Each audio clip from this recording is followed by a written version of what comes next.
السلام عليكم ورحمة الله وبركاته. أهلا وسهلا بكم متابعين قناة مطبخ أسرة الصغير. النهاردة إن شاء الله هعمل معاكم شوربة القرع أو اليقطين. زي ما في دول تانية، احنا عندنا في مصر بنسميه القرع، دول تانية بنسميه اليقطين. هنعمل القرع بالكريمة. هنحتاج جزرتين وجزء من القرعة كده. يعني لو اشتريتي قرعة كبيرة ممكن تاخدي منها جزء والباقي تعمليه بصنف حلو. وعايزين بصلة وعايزين كريمة. اول حاجة هنضف الجزر وهقشر القرعة وارجع لكم تاني. انا قطعت القرع العسلي او اليقطين والجزر وغسلتهم كويس قوي. قشرتها وقطعتها وغسلتهم كويس قوي وحطيتهم يتصفوا. على فكرة القرع او اليقطين ليه فوائد كتيرة جدا وحلو جدا للمعدة. عندهم قرح او التهابات في المعدة، جميل جدا، والرسول عليه الصلاة والسلام اوصى بيه. صلوا معانا على النبي ويلا نكمل مع بعض. هجيب صينية كده وافرشها بورق الزبدة او ممكن ورق الألمونيا حسب المتوفر عندك. بحط فيها القرع مع الجزر، هفرشهم كده. انا طبعا وانا بقطع القرع والجزر ولعت الفرن من تحت عشان يسخن على ما اخلص تقطيع الجزر والقرع. هرش عليهم شوية ملح بسيط كده من الملح وشوية فلفل اسود، وهنحط بسيط من الزيت. نحط شوية فلفل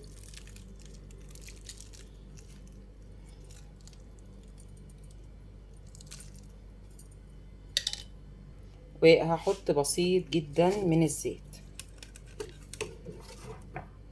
معلش بس عشان ماسكه التليفون بايدي هحط الزيت وارجع لكم.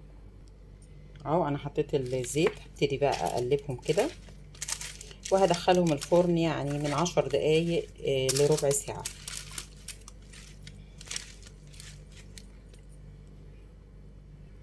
دلوقتي بقى هقشر البصلة بتاعتنا واقطعها ناعم وهشوحها يا دوبك تشويحتين في نص معلقة سمنة.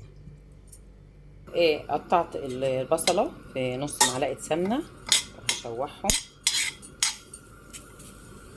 يا دوبك يعني تشويحتين بس كده، مش لان شوربة احنا عايزين يبقى كله ني عشان تبقى خفيفة على المعدة وصحية.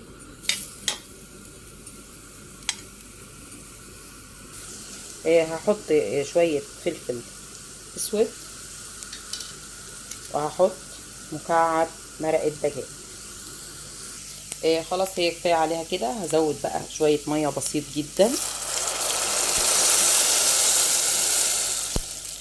وهتاخد لها غلوتين وهطفي عليها على ما القرع والجزر يخلصوا في الفرن.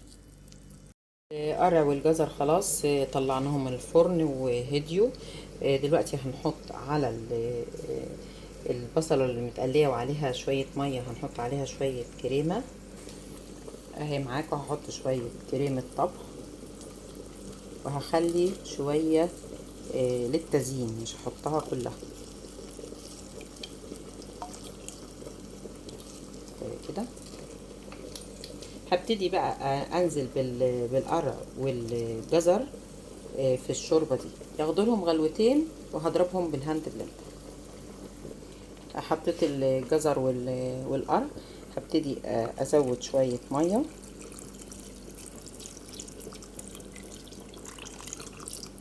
وهتاخد غلوتين ونرجع نعملها بالهاند بلندر. طبعا هحط شوية ملح، وانا كنت حاطه شويه فلفل، هزود كمان شويه فلفل. هخليها بقى تغلي غلوتين ولما تهدى كده هضربها بالهاند بلندر.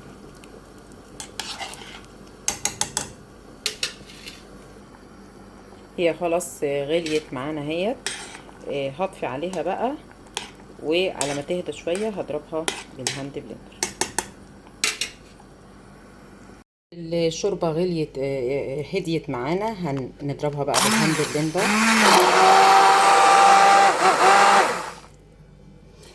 خلاص هي نعمت اهي، بس القوام تخين شوية، وفي بعض الحاجات هضربها تاني، والقوام تخين شوية. هزودها مية وهحطها، هنعمها بس شوية بالهاند بلندر لان في قطع موجودة اهي. اهي نعمتها خالص اهيت، وزودتها شوية مية بقى قوامها كده معقول. هرفعها على النار بقى تاخد يا دوبك غلوة، واطفي عليها ونقدمها مع بعض.